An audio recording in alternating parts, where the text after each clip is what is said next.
A day after U.S. President Joe Biden abandoned his re-election bid and passed the torch to Vice President Kamala Harris, American politics dominated the conversation in BC as well. Premier David Eby met with the U.S. ambassador to Canada.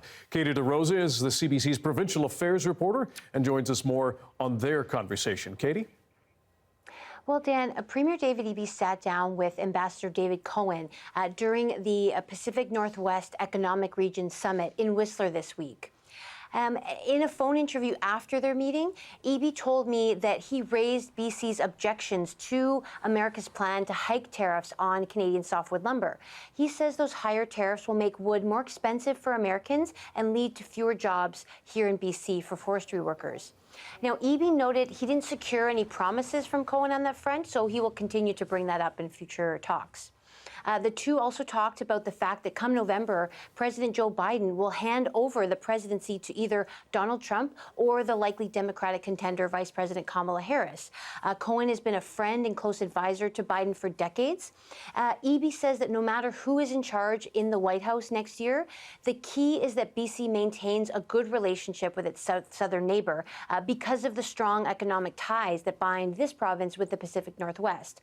Eby spoke to media just before their meeting, and here's what he had to say.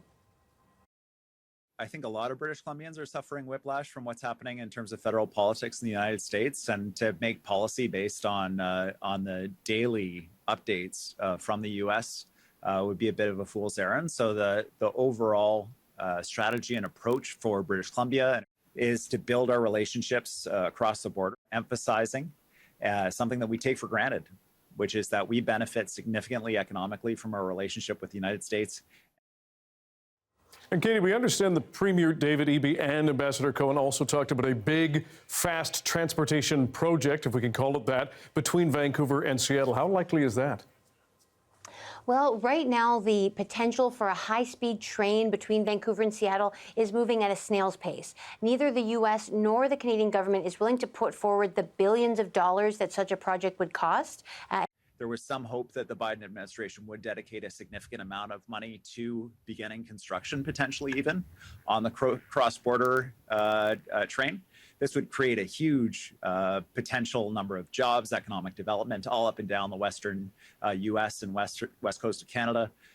We think there's huge potential in it, but without that kind of funding at the U.S. level, it's hard for us to move forward here.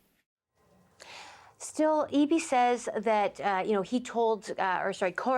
told Eby that the U.S. government is investing millions of dollars to upgrade its Amtrak rail lines, and he urged the Canadian government to do the same for Via Rail lines here in Canada, and that could help people traveling between the U.S. and Canada ahead of the FIFA Men's World Cup in 2026. Dan? Katie DeRosa in Victoria. Thanks very much.